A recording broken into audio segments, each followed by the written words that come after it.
why the 1 in 3 black men are felons was never true. Medium man. Alright, so today we got Medium Man. He's gonna talk about the 1 in 3 black men are felons theory. So let's just hear what he got to say about this thing. All right. In the 1990s, the black male is an endangered species. 1 out of every 3 black men are either in jail, on drugs, or gay.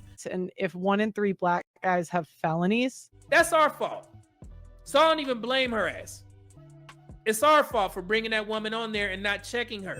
Just to see a black man from the 1990s perpetuating this narrative, you can see why black women think that we're less than. I don't blame black women for thinking that. How many times have we seen on these shows black men repeating these false narratives, black women repeating these false narratives, and then the modern black women hear it and they're like, oh, well, these men ain't shit. Now I ain't got no reason but to try and date outside my race because all these black men is broke, they in jail or they gay. The main problem I have is everyone... Yes, and then you have men like this doing this, perpetuating things. Your own people, he's trying to seem as if he's over or above. But the thing I want to say is you don't really see too many lighter pigmented men, especially of European descent, saying things that... You see them saying things about the melanated man, but you never really see them saying anything about themselves except they were inventors and builders and finders and things like that, right? But they don't tell you that they're the most PDF file people. They don't. Then we pretty much know they're the craziest mass shooters if they ever get mad or go broke or something like that, right? But they don't talk about them things, right? But you got this brother who's trying to fit in with on Ricky Lake show, trying to fit in with, I don't know, this is what the quarters movement people trying to say that y'all trying to turn into. Don't turn into this. Still be you brothers, but this is something different. Here is looking at it like it's a question of love and it's a question of what makes people different. Actually, it takes a lot more than just pigmentation, which separates the races. In fact, there have been major studies on it. No one talks about the survival of the black race. In the 1990s, the black male is an endangered species. 1 out of every 3 black men are either in jail, on drugs, or gay.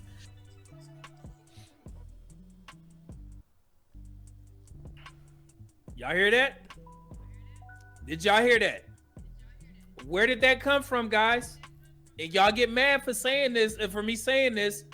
Black men have a huge part in these false, negative ass stereotypes that we're still dealing with till this day. He just said the big 3. Yeah, now where you get the man on man statistics? Let me see where these statistics coming from, because wouldn't people have to tell them that, or the people that? We'll see. That's crazy, right? In the 1990s, the black male is an endangered species. 1 out of every 3 black men are either in jail, on drugs, or gay.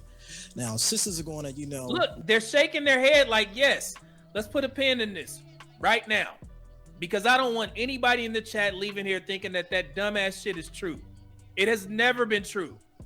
These so-called pseudo-intellectuals, the statistics, you didn't look at no statistics, brother. I do this for a living. And hell yeah, I'm pissed off at a 1994 clip, but that shit pissed me off because that gives black women free reign to move these things forward when they hear a black man perpetuate this foolishness. Let's start here. The claim: 1 in 3 black men are in jail, on drugs, or gay. This was a popular talking point in the 1990s, especially on talk shows like Ricky Lake, Sally Jesse Raphael, and others. Okay? But it was not based on any scientific data set. It is actually a combination of 3 different myths that got mixed together. All right, so A, a misinterpretation of incarceration statistics, the crack era drug panic, and then early moral panic about LGBTQ visibility. Let's go here. The only statistic that got close to 1 in 3 came from a projection, not a reality. 1995 Bureau of Justice Statistics projection. 1 in 3 black boys born in the early 1990s could expect to be incarcerated at some point in their lifetimes if the rates did not change. That was not saying 1 in 3 black men at that moment were in prison. It was a speculative projection. And importantly, the prediction never came true. Now, how many times have you heard black people mention that 1 in 3 black men have a felony? 1 in 3 black men are in jail. This is where this dumbass shit comes from. Okay? Because nobody was smart enough to do their due diligence and do the research to see that none of this shit has ever been true. Are y'all? And I'm also glad that he brought that up too, because in 2010, Georgia estimated, the University of Georgia estimated that black men, 1 out of 3 black men had felonies. That's an estimation. That's not actual facts. And then if you look at the 1995, this is the Bureau of Justice statistics. So this is more than some college estimation, right? A college estimation. All right, this is the statistics right here, the 1995 Bureau of Justice statistics. And now if you go into the future, I'll let him get to it. I'm pretty sure he'll get to it. Starting to understand why I'm doing what I'm doing, why I'm dispelling all these false ass narratives that have been circulating in the sewers of the black community. Y'all get it? This is crazy. All right, actual incarceration rates in the mid 1990s. Around 6 to 7% of black men aged 20 to 25, 25 to 29 were in state or federal prison. Adding jails brings us closer to 9 to 10%, depending on the year, 25 to 29. That is nowhere near 1/3. And again, that's from 25 to 29. And I just covered the crack epidemic, the crack era, where we had our largest incarceration rates. Okay, so even if you include the older black men during that time, the younger black men who weren't in prison, that 9 to 10% decreases to about 3 to 5%. Okay, when you add those groups that don't go to jail as much. All right, so for that study, it was 25 to 29 years old. All right, let's continue.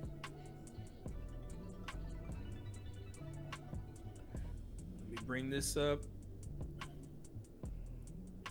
So on, yeah, before he gets into this, drugs, everybody get our own drugs, bro.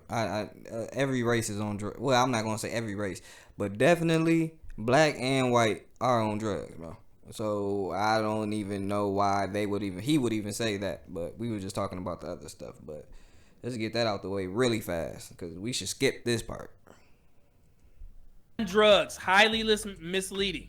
In the 1990s, the war on drugs created the perception that black men were uniquely on drugs. But every major survey, including the National Survey on Drug Use and Drug Use and Health, found that black and white Americans use drugs at similar rates. Jesus. Some years even showed slightly higher drug use among whites. So this. And I believe that because they have the resources to get that, and they are not policed as heavily as the melanated man, so they get more opportunities at the with their resources, and the fact that they are not policed as heavily. Part of the claim is also false. Dummy. Gay.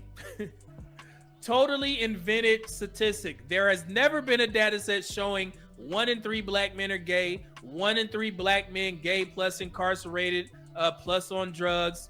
And then from the UCLA Williams Institute estimates, 3 to 5% black men identify as gay or bisexual.